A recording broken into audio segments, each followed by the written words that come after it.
하나님 아버지 감사드립니다. 살아가는 모든 시간 동안 우리와 함께 해주셔서 감사드립니다.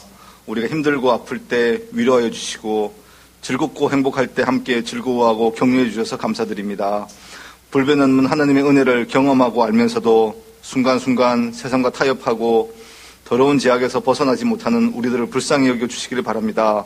죄와 멀리하며 하나님의 진리 속에서 살아갈 수 있도록 지켜주시고 힘주시기 바랍니다. 나사로를 살리시고 많은 병자를 치유해 주신 주님, 저희 교회에서도 크고 작은 병마와 싸우는 성도들이 있습니다. 또한 코로나로 인해 모두 힘들어하고 아름다운 이 교회의 모든 자리를 채우지 못하고 있습니다. 치유의 주님, 한 사람 한 사람을 불쌍히 여겨주시고 치유케 하여 주시기를 바랍니다. 치유의 시간을 통해 주님을 더 사모하고 가까이 갈 수 있는 은혜를 주시기 바랍니다. 또한 코로나의 어둠의 질병을 걷어주시사 모든 교회가 주님의 자녀들로 차고 넘치고 성도가 서로 격려하고 소통하여 아름다운 교회의 모습을 가지게 하여 주시기를 바랍니다.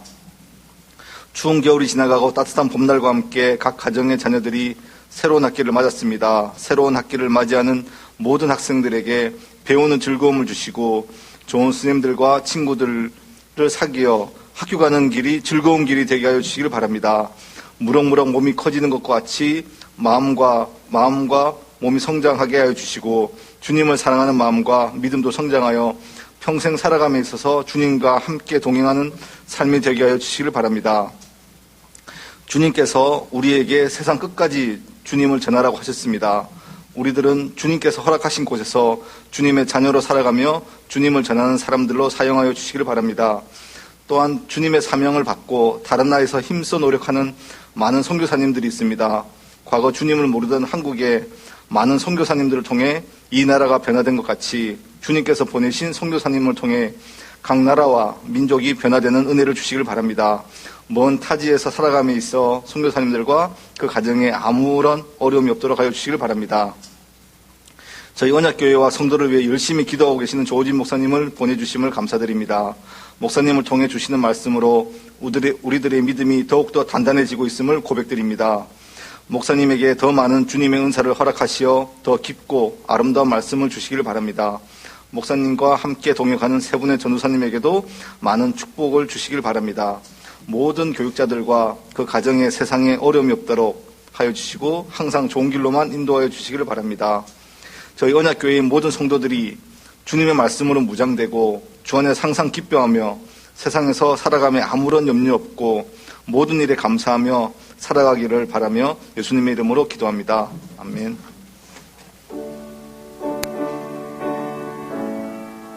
공독하겠습니다.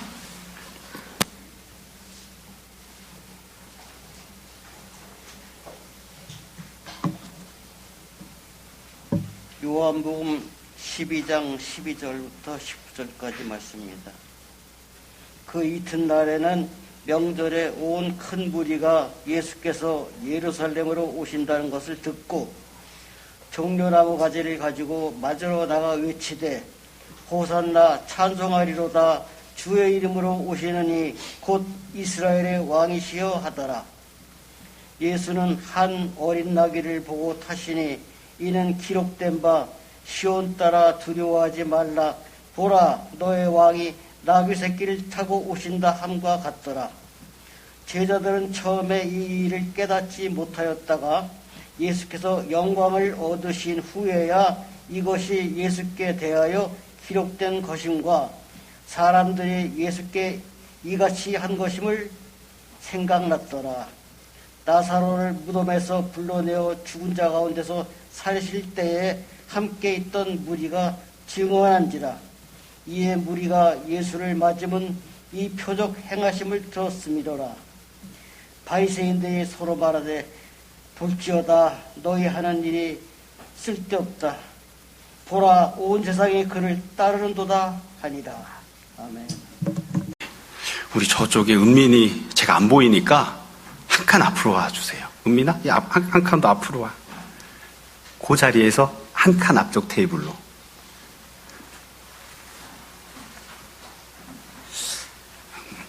아이고, 안 보이고 싶어서 그 자리에 앉았는데 앞으로 오라고 한 게 아닌가 싶으네. 은민아, 미안해.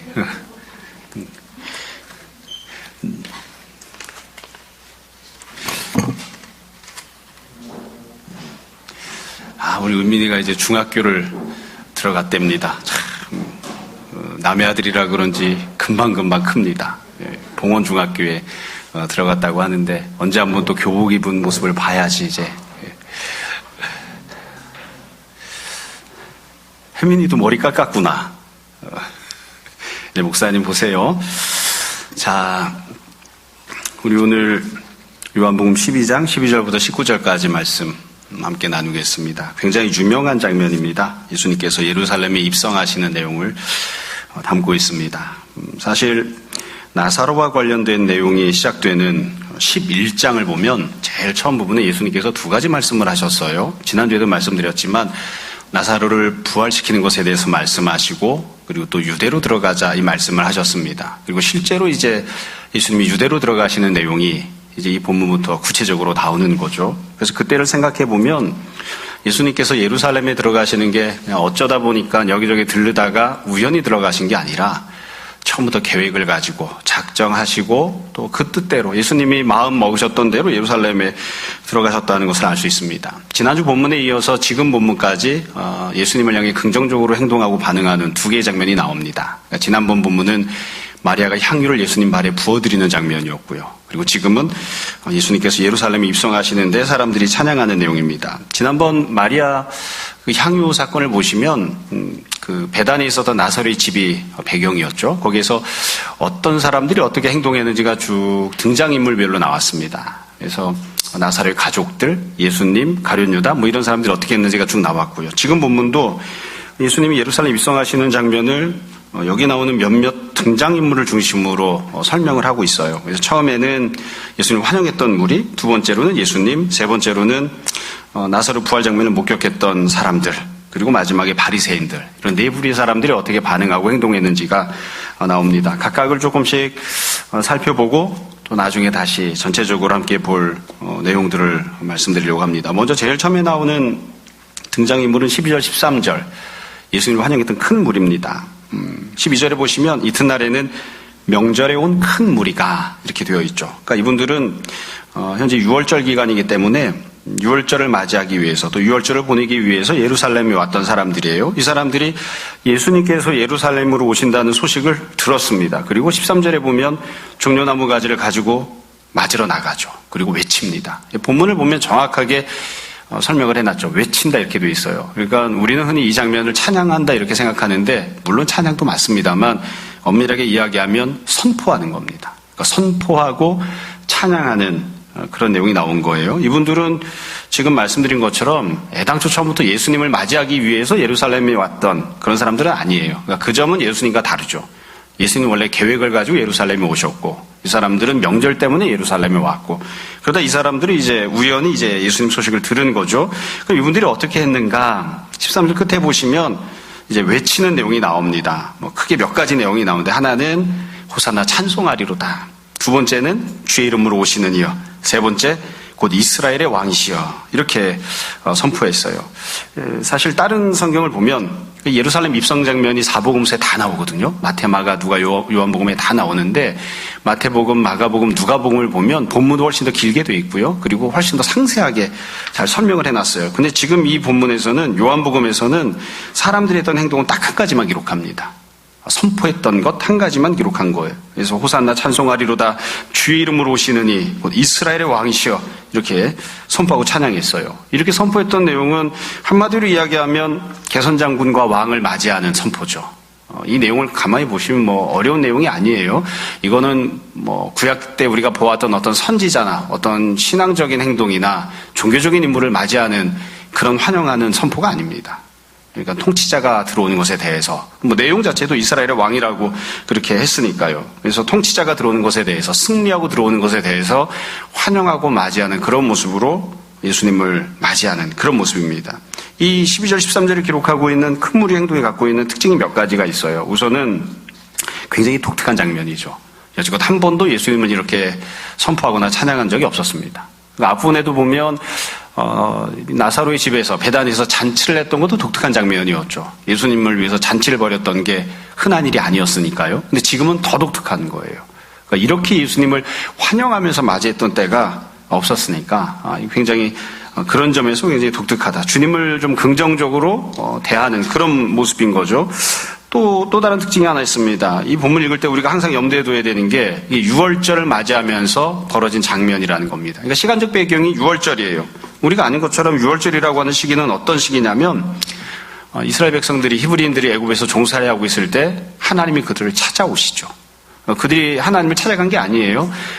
하나님께서 찾아오셔서 자기 자신을 나는 히브리인의 하나님이다 이렇게 선포하시고 규정하시고 그리고 당시에 포갑을 행하고 있었던 이 바로와 애굽을 하나님께서 다 때려 부시고 이스라엘 백성들을 건지셔서 출애굽시키시는 그게 이제 6월절입니다. 그러니까 지금이 시기도 6월절이고 어찌 보면 첫 6월절 때처럼 지금 이스라엘 백성들이 당하고 있는 현실도 비슷했어요. 로마의 식민지 지배를 당하고 있으니까. 예전에는 이제 애굽에서 바로가 다스리는 시대였다면 지금은 로마의 가이사가 다스리고 있는 시대죠. 그러니까 참 모든 면에서 비슷한 그런 상황인 거예요. 또 우리는 당연하게 생각하지만 이 유대인들이 지금 예수님을 환영하잖아요. 이분들의 입장은 예수님을 6월절의 일부분으로 받아들이고 있는 겁니다. 그러니까 사실 예수님은 6월절을 주시기 위해서 오신 분이 아니에요. 지금 예수님께서 예루살렘에 들어가시는 목적은 이스라엘에 해방을 주기 위해서 오고 계신 것도 아니에요. 그러니까 예수님이 준비하신 전혀 다른 은혜가 따로 있는데 사람들은 그걸 생각하지 않죠. 그냥 6월절을 지내는 일부로서 6월절의 일부분으로서 예수님을 지금 맞이하는 거예요. 그러니까 예수님을 향해 찬양할 때도 그런 기대를 갖고 찬양을 하는 거죠. 여기서 사람들이 이스라엘의 왕이라고 예수님을 찬양했는데 과연 이 사람들이 원했던 이스라엘의 왕은 어떤 왕일까요? 한마디로 이야기하면 단도직입적으로 이야기하면 다윗 같은 왕입니다. 늘 우리가 이야기하고 말하는 것처럼 이스라엘 사람들이 늘 소망했던 통치자는 가장 중요한 모델은 다윗이었습니다. 오죽하면 메시아에 대한 예언도 다윗의 자손이라고 되어 있잖아요. 그러니까 다윗은 어떤 사람이었느냐? 하나님께 기름 부음을 받았죠. 그러나 온갖 종류의 고난을 다 당해야 했습니다. 광야 시기를 거쳐야 됐고요. 그 광야 시기를 다 거친 이후에는 왕이 되었죠. 왕이 되어서 이스라엘 역사상 전무후무한 부국강병한 나라를 이룬 사람입니다. 그래서 사실 메소포타미아와 애굽까지 다 정복하지는 못했지만 이 메소포타미아에서 애굽으로 내려가는 중간 지역에 다메섹이 있었는데 다메섹이 중요한 무역지였거든요. 그것을 점령하고 거기에 군부대를 주둔시키고 그래서 거기서 통행세를 받았습니다. 그러니까 메소포타미아로부터도 세금을 걷고 애굽에서 올라갈 때도 세금을 걷고 그래서 실질적인 점령군 역할을 했었던 다들 그 시대를 그리워하는 거예요. 우리가 정말 이 살고 있던 전 세계를 주름 잡고 제패하는 그래서 모두가 다 우리 앞에 굽신거리는 우리가 그들로부터 세금을 걷어들이는 그런 나라로 살았으면 좋겠다. 그런 통치자가 왔으면 좋겠다. 그래서 지금 이스라엘의 왕이 오신다고 찬양하는 내용도 다른 성경에 보면 다 그렇게 되어 있죠. 다윗의 자손, 다윗의 나라를 찬양을 합니다. 그러니까 이런 모습으로 지금 찬양을 하고 있는 거예요. 여러분 본문을 보면 아까 말씀드린 것처럼 이 찬양하는 내용은 다른 내용은 별로 안 나오고요. 찬양했던 내용이 중심으로 나옵니다. 그 뒤에 두 번째 장면이에요. 14절부터 16절을 보시면 예수님께서 예루살렘에 입성하시는 두 번째 등장인물은 예수님이십니다. 예수님이 어떻게 하셨는지가 나옵니다. 이제 주인공이 나오는 거죠. 14절 한 절입니다. 14절을 보세요. 예수님은 한 어린 나귀를 보고 타시니. 그러니까 이건 다른 복음서에서도 상세하게 나오지만 예수님께서 나귀를 선택하신 겁니다. 사람들이 이거 타고 가세요 하고 이렇게 드린 것을 타고 가신 게 아니라 예수님께서 나귀를 보셨고 예수님이 그걸 선택하셨어요. 그리고 예수님이 그 나귀를 타셨습니다. 여러분 오늘 주보에 보면 맨 앞에 나귀 사진 있죠. 나귀 그림이 있는데 나귀 그림을 보더니 우리 애들 엄마가 왜 강아지를 여기다 이렇게 해놨느냐 그러더라고요. 그러니까 나귀입니다. 나귀. 그 첫 마디가 뭐였냐? 우리가 다 주워 접으면서 아니 이걸 어떻게 타 이거 찌그러지게 생겼네. 이거 불쌍해서 어떻게 실제로 예수님이 예루살렘 입성하실 때 다른 복음서를 보면 처음에는 나귀를 타고 가지 않으세요. 언덕으로 올라가야 되거든요. 올라가는 길은 나귀를 끌고 가세요. 근데 내리막길이 되어서 타고 가시는 거예요. 끝까지 타셨는지 중간에 내리셨는지 모르겠어요. 저만 같아도 이거 불안해서 못할 것 같아요. 차라리 내가 그냥 내려서 걷고 말지. 예수님이 이 나귀를 타고 가신 겁니다. 여러분 이 본문도 요한복음이 갖고 있는 참 중요한 특징인데요. 예수님이 어떤 행동을 하셨는지를 굉장히 간단하게 설명했습니다. 유일하게 딱 한 가지만 설명했습니다. 나귀를 타셨다. 요거 한 가지만 기록했어요. 이 본문을 보면 예수님이 어떤 말씀을 하셨는지 어떤 모션을 취하셨는지 한마디도 안 나옵니다. 그러니까 이 예루살렘 입성에서 제일 중요한 건 이거예요. 예수님이 나귀를 타고 가셨다는 요거 한 가지가 제일 중요합니다. 참 묘하게도 이 14절부터 16절을 보면 예수님이 하신 행동은 요거 한 가지만 기록해 놨는데 부연 설명은 더 많이 해놨어요. 15절, 16절은 부연 설명입니다. 여기에 대한 설명이에요. 15절을 보세요. 이는 기록된 바 시온 따라 두려워하지 말라. 보라 너의 왕이 나귀 새끼를 타고 오신다 함과 같더라. 그러니까 이게 구약 예언이 성취된 것이라고 설명을 하는 거죠. 구약에서 예언했던 내용도 우리가 그냥 쓱 읽고 지나가면 모를 수도 있는데요. 잘 보시면 독특해요. 왜냐하면 구약에서 예언했던 건 메시아로 오는 분이 어떤 행동을 하는지에 대해서만 예언했습니다. 그러니까 메시아가 나귀를 탄다는 것에 대해서만 예언했어요. 지금 이 장면이 예루살렘 입성 장면이 예언의 성취라고 하는 건 사람들이 막 예수님을 열렬히 환영하기 때문에 그 환영하는 장면이 예언의 성취가 아니에요. 구약은 사람들의 반응에 대해서는 아무것도 예언하지 않았어요. 메시아가 오시면 나귀를 타신다는 것만 예언합니다. 그러니까 이 예수님이 나귀를 타고 오시는 걸 보면 아 이분이 메시아인가 보다 그렇게 알 수 있게끔 그렇게 예언했다는 거죠. 여기에 대해서 두 번째로 다시 더 설명을 해요. 16절에 보면 제자들은 처음에 이를 깨닫지 못하였다가 그러니까 지금은 잘 몰라요. 무슨 뜻인지. 예수께서 영광을 얻으신 후에야 영광을 얻으셨다는 말은 예수님이 3일 만에 부활하시고 또 승천하시고 하나님 보좌에 앉으신 거죠. 그 이후가 되어서야 아 이게 예수님께 대해서 기록된 것이구나. 사람들이 예수님께 그래서 이렇게 한 것이구나. 이것을 생각했더라. 이렇게 기록합니다. 우리가 좀 시간이 지났기 때문에 잘 기억하지 못할 수도 있는데요. 이 요한복음을 보면 여러 개의 내러티브들이 나오죠. 사건들이 나오는데 그 사건들을 보면 그 사건이 벌어졌을 때에 즉각 제자들이 깨닫고 믿음을 갖게 된 내용도 나오고 그 순간에는 몰랐지만 나중에 훗날 아 그게 그런 뜻이었구나 깨닫고 믿음을 갖게 되었다는 것도 나옵니다. 근데 지금은 제자들이 그 즉각 깨달은 건 없고요. 나중에 이 장면이 어떤 뜻인지를 알았다는 거예요. 이걸 뒤집어서 이야기하면 이렇게 얘기할 수 있습니다. 예수님께서 나귀를 타고 들어가시는 걸 제자들이 보고 있잖아요. 그러나 제자들은 이게 무슨 장면인지 몰랐습니다. 예수님 왜 나귀를 타시는지 몰랐습니다. 그러니까 그냥 모르는 채로 그냥 쳐다보고 있는 거예요. 모르는 채로 그냥 지나가고 있는 그런 모습이었던 거죠. 자, 이제부터 이제 예수님이 이 나귀를 타신 것과 관련해서 말씀을 좀 더 보려고 합니다. 특징들을 또 생각해 봐야 될 점들을 보려고 하는데 어찌 보면 오늘 우리가 나눠야 될 내용들 중에 제일 중요한 내용들을 이제 지금부터 보는 거예요. 여러분 이제 예수님께서 행동을 하셨잖아요. 그러니까 예수님의 행동이 나왔기 때문에 이것을 기준으로 앞에서 사람들이 했던 행동 그리고 조금 있다가 뒤에서 사람들이 하는 행동을 다 평가할 겁니다. 다 해석을 할 겁니다. 항상 언제나 그렇지만 평가하거나 해석하는데 기준이 있어요. 그 기준은 언제나 예수님이십니다. 앞에 나왔던 이 마리아가 향유를 예수님께 부어드렸던 것도 잘 생각해 보시면 마리아가 향유를 부어드렸죠. 가룟유다가 어쩌고 저쩌고 떠들었죠. 예수님께서 말씀하시면서 평가하셨어요. 예수님 말씀이 기준이거든요. 자, 그러면 예수님 말씀을 기준으로 과연 지금 사람들이 예수님을 환영하고 있는 모습이 합당하고 타당한가? 우리도 이렇게 해야 되는가? 이 점을 생각해 보려고 해요. 두 가지 점에서 우리가 생각해 보려고 합니다. 첫 번째는 내용입니다. 내용. 그러니까 사람들이 왜 찬양하고 있는가, 무엇을 찬양하고 있는가를 생각해 봐야 됩니다. 지금 큰 무리가 예수님을 환영하면서 이스라엘의 왕이셔 이렇게 찬양을 하고 있잖아요. 내용을 생각해 보자고요. 여러분 우리가 다 아는 내용이 있습니다. 예수님께서 지금 예루살렘에 들어가시는데 무슨 일을 계획하고 무엇을 작정하고 들어가고 계시는 건가요? 예수님이 십자가 지러 가십니다. 예수님이 십자가 지러 가십니다. 우리가 아는 것처럼 예수님은 왕 위에 올라가기 위해서 예루살렘에 들어가고 계신 게 아닙니다. 십자가를 지기 위해서 예루살렘에 가십니다. 그러면 이 사실을 예수를 환영하고 있는 큰 무리는 알았을까요? 몰랐을까요? 몰랐습니다. 그들은 십자가를 몰랐습니다. 그리고 그들은 십자가에 대해서 아무런 계획도 생각도 없었습니다. 아무런 소망도 품고 있지 않았습니다. 그러니까 쉽게 이야기해서 무리가 찬양하고 있는 내용은 십자가에 대한 게 아니에요. 예수님이 행하시려고 하는 일에 대해서가 아니에요. 주님이 베푸시려고 하는 은혜에 대해서가 아니라 자기들이 갖고 있는 다른 생각들이 있어서 그것을 가지고 예수님을 찬양하고 있는 거예요. 자기들이 기대하는 건 이스라엘의 왕이 되시고 그래서 이스라엘을 독립시켜 주시고 이스라엘의 구국강병을 이루는 나라가 되게 하는 그것을 다른 사람은 몰라도 예수님은 하실 것 같으니까 거기에 대해서 찬양을 하고 있는 거죠. 이 사람들은 십자가를 찬양하지 않습니다. 여러분 앞에 있던 사건도 다시 한번 생각해 보세요. 마리아가 향유를 부었죠. 예수님 평가하셨습니다. 딱 한 가지 가지고 평가하셨어요. 이것은 나의 장례를 준비하는 것이다. 그러니까 십자가를 준비하는 것이다 라고 평가하셨고, 그것 때문에 마리아가 향유를 부어드린 사건을 예수님께서 귀하다고 칭찬해 주신 거예요.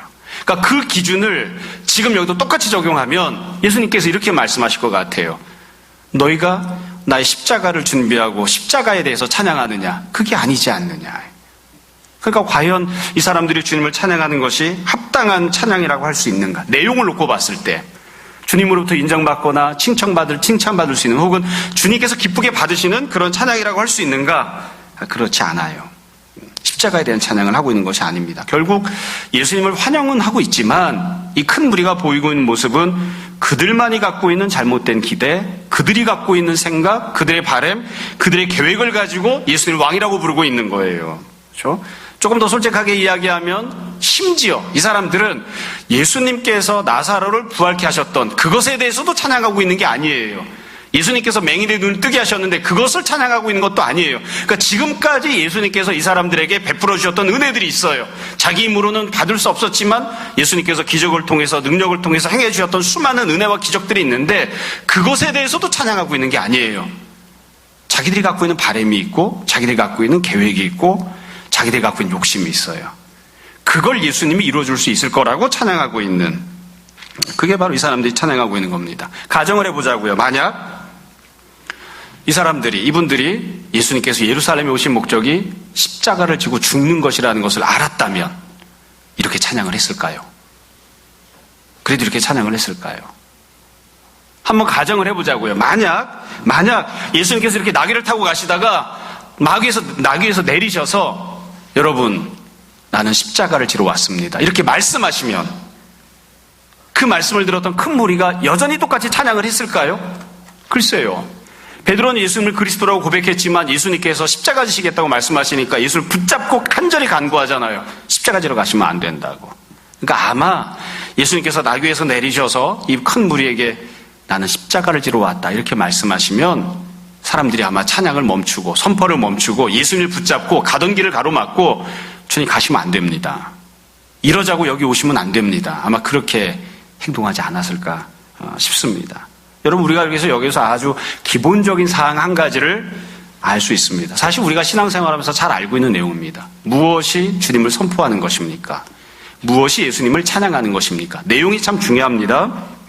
우리가 예수님을 선포하고 찬양한다고 할 때에는 그건 내가 원하는 것을 예수님이 이루어 주셨습니다, 이거 찬양하는 거 아닙니다. 그건 찬양의 본질이 아닙니다. 내가 이것을 간절히 원했는데 주님이 그것을 나에게 성취시켜 주셨습니다, 그거 아니에요. 예수님께서 나에게 이러이러한 일들을 행해 주셨습니다 라고 주님께서 역사하신 것을 찬양하는 겁니다. 주님께서 역사하신 것들을 선포하는 겁니다. 그게 선포고 찬양이에요. 우리가 품는 소망은 무엇이냐면 나는 이것을 이루어지기를 바랍니다, 이게 우리 소망이 아니에요. 우리가 품고 있는 소망은 주님께서 과연 나에게 무엇을 주실지, 내 생각은 내려놓고 내 계획은 내려놓고 주님께서 나를 위해 예비하신 것들을 내가 받기를 원합니다. 주님, 저에게 어떤 은혜를 베푸시겠습니까? 그렇게 주님을 바라보는 것, 그게 소망입니다. 그러니까 우리가 이것을 명확하게 잘 구분을 해야 돼요. 내 욕심인지 아니면 주님이 주신 은혜인지, 내가 이것이 정말로 찬양을 하는 것인지 아니면 주님을 향해서 내 계획대로 움직여달라고 주님을 강요하고 부려먹으려고 하는 것인지, 그것을 잘 헤아려야 됩니다. 자, 이 큰 무리가 있던 예수님을 환영하는 모습이 과연 합당한가? 우리가 첫 번째는 내용을 살펴보았죠. 두 번째는 모습을 살펴보자고요. 모습을. 도대체 어떤 모습으로 주님을 찬양하는 것이 합당한가? 과연 이들이 했던 주님을 찬양했던 모습은 합당한가? 주님이 받으실 만한 모습인가? 이때도 마찬가지입니다. 기준이 있어요.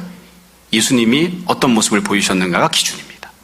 이미 이거 우리가 잘 알고 있습니다. 여러분, 예수님이 어떤 모습으로 예루살렘에 들어가셨는가 딱 한 가지만 기록했잖아요. 나귀를 타셨습니다.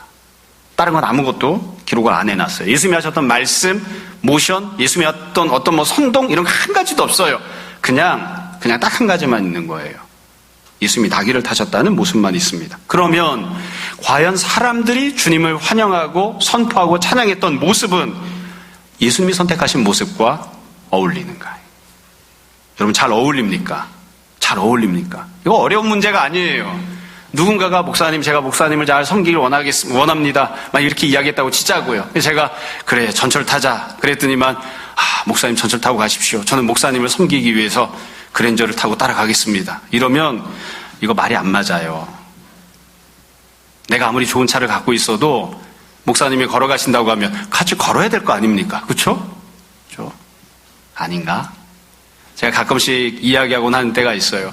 교황이 우리나라에 왔어요. 소울을 탔어요. 그럼 뒤에 이렇게 교황을 경호하는 사람들이나 교황을 따라가는 사람들은 마땅히 소울을 타거나 아니면 걸어가야죠. 근데 그 뒤에 롤스로이스가 붙었다고요.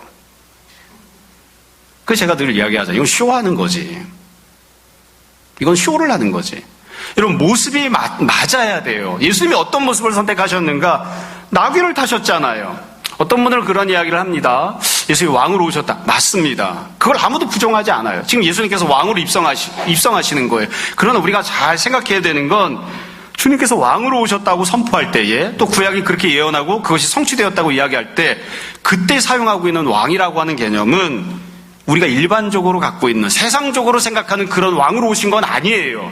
주님은 분명 왕이시지만 우리가 보고 있는 문재인 대통령이나 아니면 바이든 대통령이나 혹은 영국에 있는 왕이나 이런 사람들이 오는 그런 모습으로 그런 통치자로서 오신 건 아니에요. 그러니까 그런 사람들을 대할 때에 대하는 것으로 대해서는 안 되는 거죠. 예수님께서 이 땅에 태어나실 때, 탄생하실 때를 생각해 보세요. 정말로 이 수를 헤아릴 수 없는 수많은 천군 천사들이 주님을 찬양했잖아요. 아무도 못 봤어요. 실제로 찬양 받으신 건 이름 없는 몇몇의 목동들의 찬양을 받으셨습니다. 그러니까 예수님께서 이 마국간에 오셨잖아요.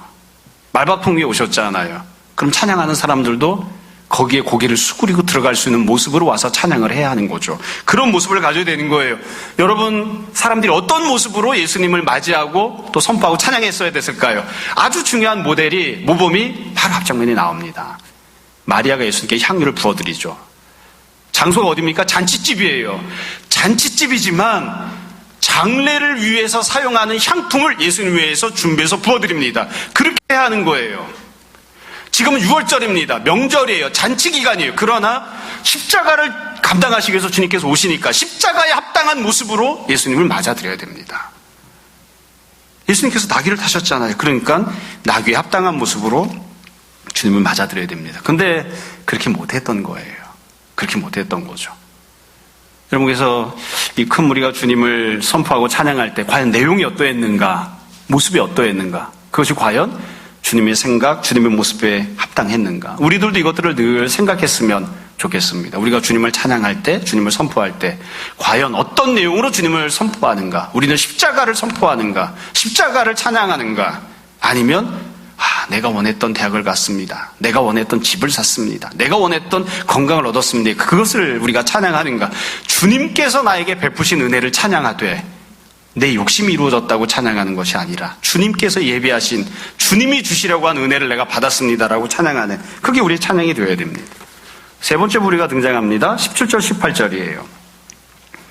어찌 보면 사소하게 보일 수도 있는데 이 세 번째 부류도 굉장히 중요한 것 같아요. 17절을 보시면 나사로를 무덤에서 불러내어 죽은 자 가운데서 살리실 때에 함께 있던 무리가, 이분이 다시 한 번 더 무리가 등장하는데 함께 있던 사람들이 있었어요. 그들이 증언을 했어요. 그러니까 이 사람들이 목격자고 증언자인 거죠. 그래서 자신들이 보았던 내용들을, 목격했던 내용들을 증언을 합니다. 18절에 보면 이에 무리가 예수를 맞음은 이 표적 행하심을 들었음이로라.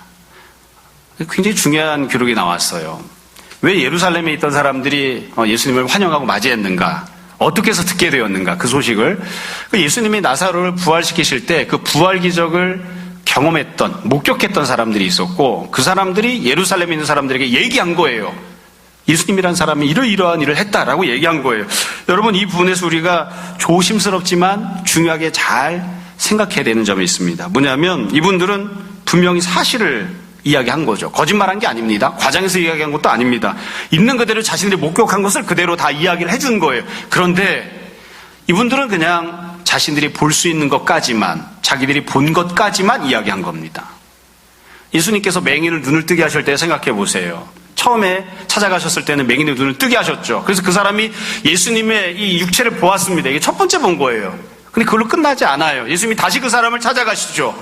그 사람의 영적인 눈을 뜨게 해주셔서 예수님이 하나님의 아들이심을 보게 하시고 믿게 하시고 엎드려 절해서 예수님을 섬기는 자가 되게 하셨어요. 그러나 지금 나사로의 부활 사건을 목격해서 예루살렘에 이 소식을 전해주었던 사람들은 어떠하냐? 이들은 아직 여전히 영적으로는 맹인이에요. 나사로가 살아났다고 하는 것만 이야기하는 거예요. 그게 어떤 의미를 갖는지, 예수님이 어떤 분이신지, 주님이 정말로 우리에게 베푸시려고 하는 은혜가 무엇인지에 대해서는 몰라요. 믿음의 눈을 갖고 보지는 않아요. 그러니까 이 사람들이 가서 전했던 내용은 주님께서는 우리에게 부활을 주시는 분이므로 우리가 다 부활을 소망합시다. 이걸 전한 게 아니에요.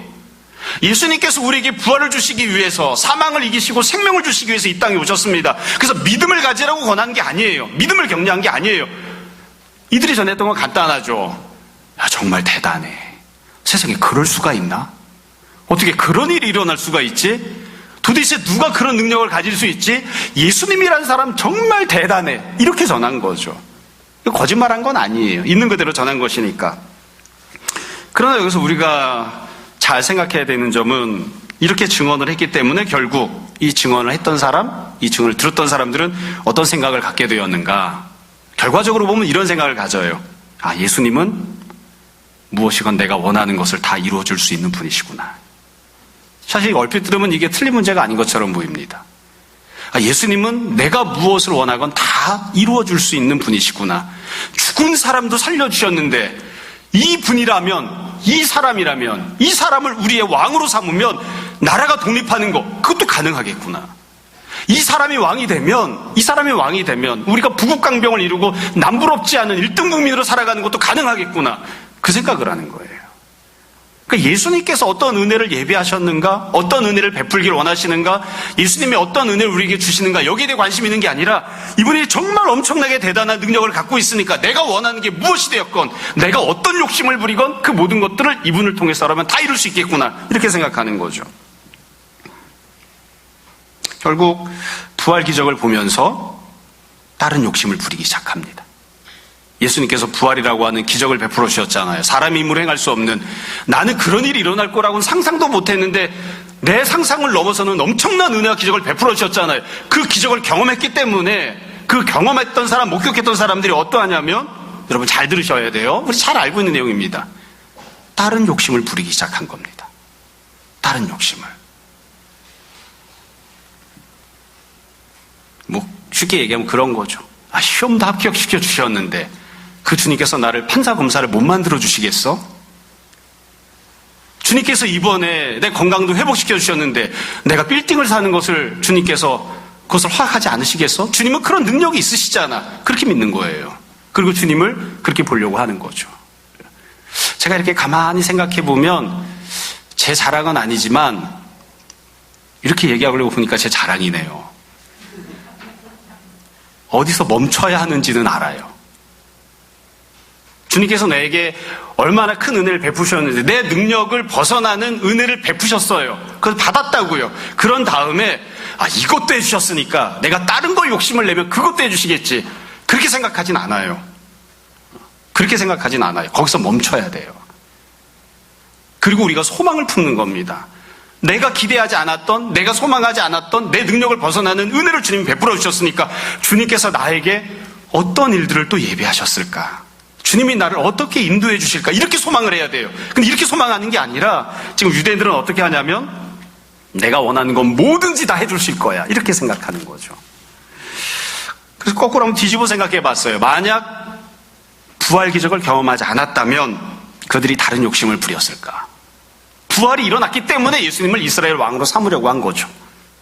맹인이 눈을 뜨는 기적을 행하셨기 때문에 예수님을 이스라엘 왕으로 삼으려고 한 거예요. 예수님을 통해서 내 욕심을 이루자고 그렇게 생각을 한 거죠. 참, 그래서 불행해요. 참 슬픈 일이에요. 은혜가 나타났기 때문에 이런 양상이 생긴 것이니까. 가끔 제가 말씀드리지만 히스기야가 구약시대에 있었던 참 경건한 왕이었죠. 칭찬받을 만한. 히스기야가 전쟁이 일어났는데 전쟁에서 승리하죠. 기도해서.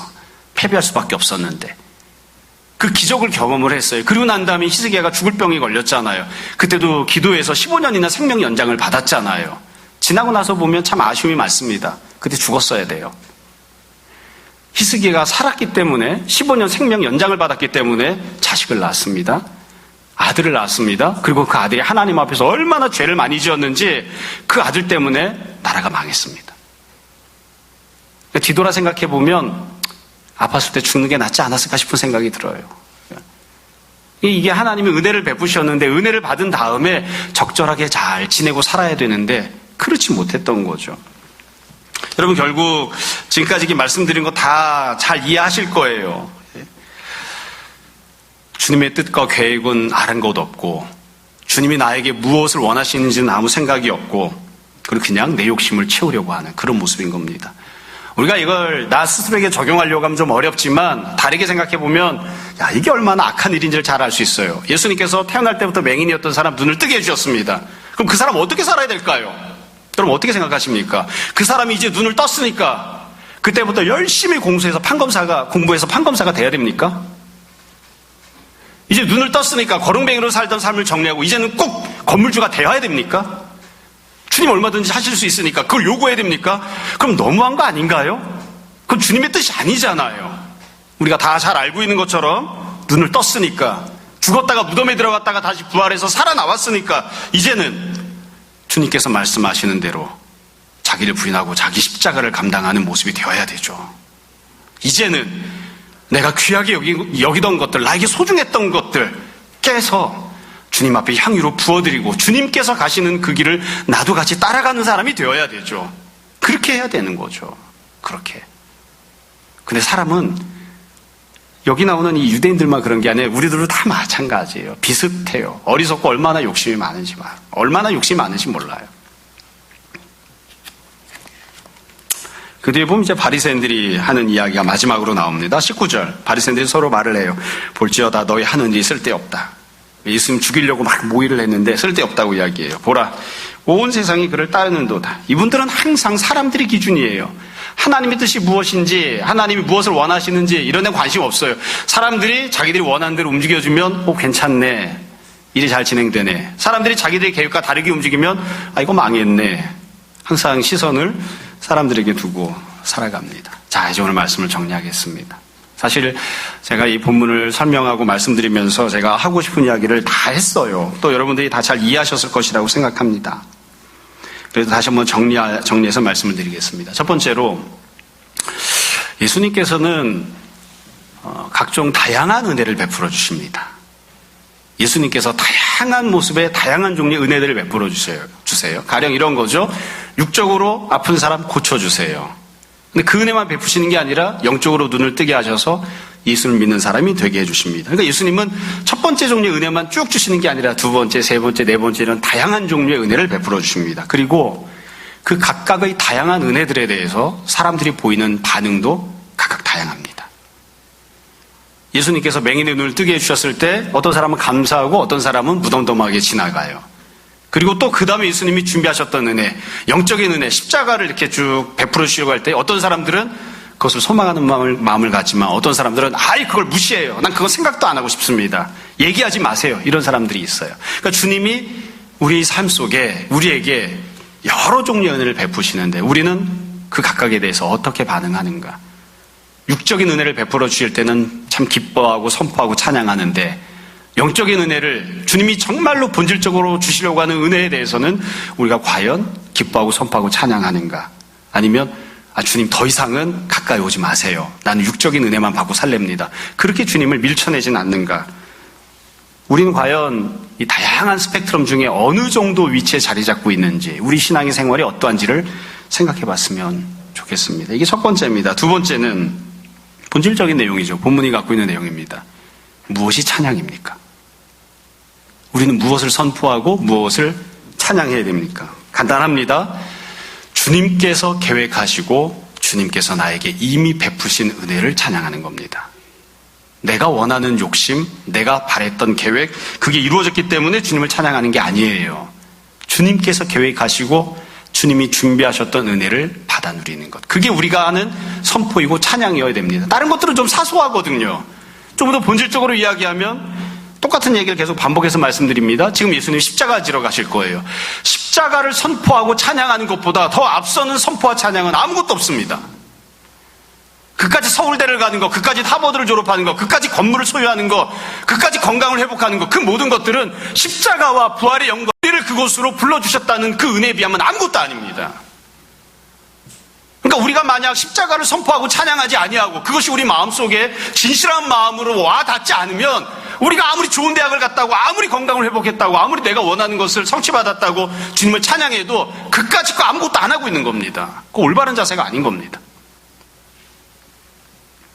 우리가 그걸 잘 생각해야 됩니다. 세 번째로, 왜 사람들은 주님을 찬양하다가 주님을 등지고 십자가에 못 박았을까요? 간단합니다. 주님이 얼마든지 능력이 있는데 내가 원하는 걸 채워주지 않기 때문입니다. 은혜를 못 받아서가 아니라 은혜를 받았는데, 기적을 경험을 못해서가 아니라 이미 기적을 경험한 적이 있는데 거기서 더 욕심을 부리는 거죠. 주님 나에게 무엇을 주실 것입니까? 라고 주님을 보는 게 아니라 내가 원하는 이것을 해주십시오. 주님 얼마든지 능력이 있으니까 이스라엘 왕이 되어주십시오. 날 왕이 되어주십시오.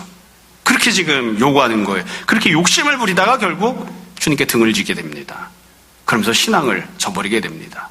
참 불행하지만 은혜 받은 사람이 신앙을 저버리는 경우 있습니다. 많이 있습니다. 그리고 그 태반은 자기 욕심 때문입니다.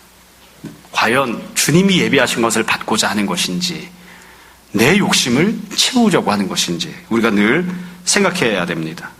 자, 그러면 가장 온전하고 아름다운 찬양과 선포는 무엇일까요? 기준되는 모습이 있나요? 복음서에는 없어요. 복음서에 나오는 대로 찬양하면 안 됩니다. 그러나 성경에 감사하게도 주님을 찬양하는 모습이 나옵니다. 요한계시록에 나옵니다.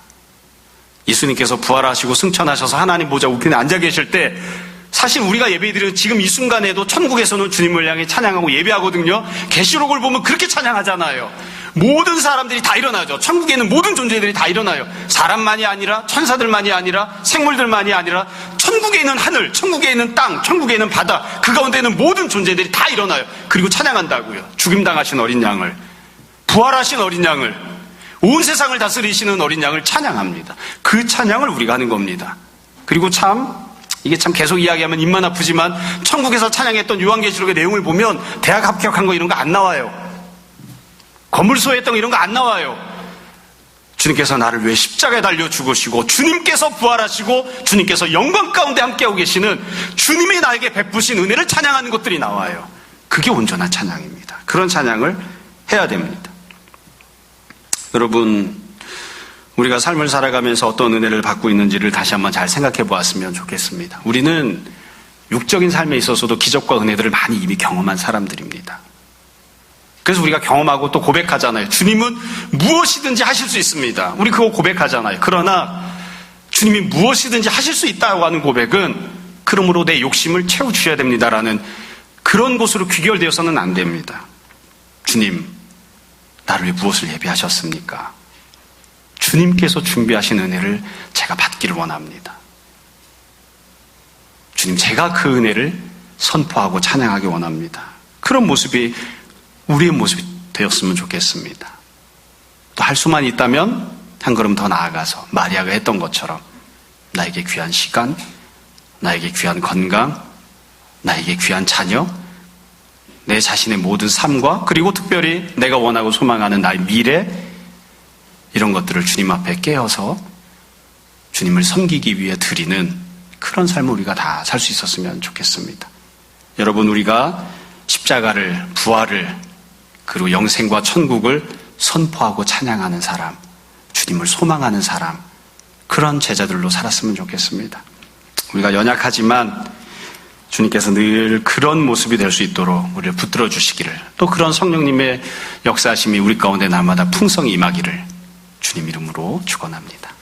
잠시 기도하겠습니다. 우리가 날마다 주님을 찬양합니다. 주께서 이미 우리에게 베푸신 귀하고 놀라운 일들로 인하여 우리가 주님을 찬양합니다. 또한 주님께서 우리를 위하여 십자가에 달려 죽으심을 우리가 선포하며 찬양합니다. 주께서 부활하심으로 첫 열매가 되시고 우리도 그 주님을 따라 부활할 것을 우리가 담대하게 선포하며 또한 찬양합니다. 날마다 천국과 영생을 바라보며 주님께서 합당히 여기시는 아름다운 찬양을 주님 앞에 올려드리게 하여 주옵소서. 아버지 하나님, 귀한 은혜를 받았음에도 우리가 나의 욕심에 함몰되어 주님께서 예비하신 은혜보다 나 자신을 중심으로 살아가는 어리석고 악한 모습 되지 않도록 우리를 늘 붙들어 주시고 인도하여 주옵소서. 우리 평생 동안 살아갈 때에 주님을 선포하며 찬양하는, 주님을 기뻐하는 우리들이 되게 하여 주옵소서. 우리가 주님 사랑하여 드린 예물들이 있습니다. 이 예물이 주의 영광 위하여 쓰이기를 원하며 이 모든 말씀 예수님 이름으로 기도합니다. 하겠습니다.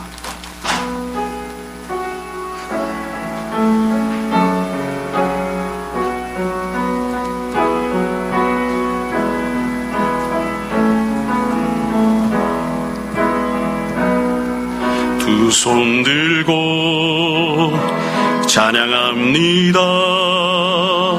다시 오실 왕 여호와께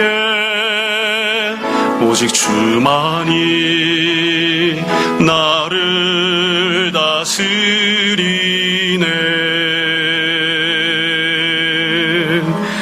나 주님만을 섬기리.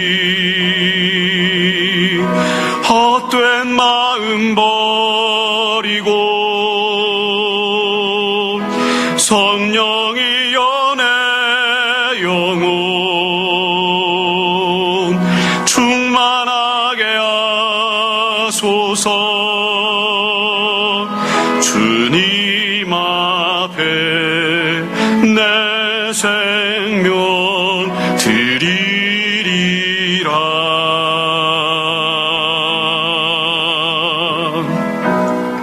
두 손 들고 찬양합니다. 다시 오실 왕 여호와께 오직 주만이 나를 다스리네. 나 주님만을 섬기리. 헛된 마음 버리고 성령이 연애 영혼 충만하게 하소서. 주님 앞에 내 생명 드리리라.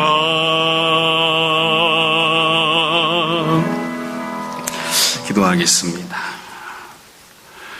우리로 주님을 찬양하는 자들 되게 하시니 감사합니다. 오늘로부터 평생에 이르기까지 주님 베푸신 은혜를 선포하며 찬양하며 주님께 합당히 여김받는 제자들로 살아가게 하여 주옵소서. 주 예수 그리스도의 은혜와 하나님 아버지의 사랑과 성령이 함께 하심이 사랑하는 모든 성도들 위해 지금부터 영원히 함께 있을지어다. 아멘.